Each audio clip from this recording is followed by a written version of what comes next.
গত কয়েকদিন ধরে ভারী বৃষ্টিপাতের কারণে বিপর্যস্ত হয়ে পড়েছে দক্ষিণ কোরিয়া। ভারী বৃষ্টির প্রভাবে দেশটিতে আকস্মিক বন্যা ও ভূমিধসে কমপক্ষে ১৩ জনের মৃত্যু হয়েছে। স্থানীয় কর্মকর্তারা জানিয়েছেন যে এখন পর্যন্ত আরও ১৩ জন নিখোঁজ রয়েছে।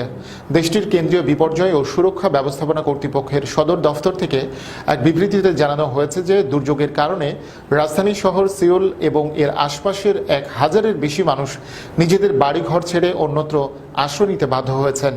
সামনের দিনগুলোতে আবহাওয়া আরও খারাপ হতে পারে বলেও সতর্ক করা হয়েছে।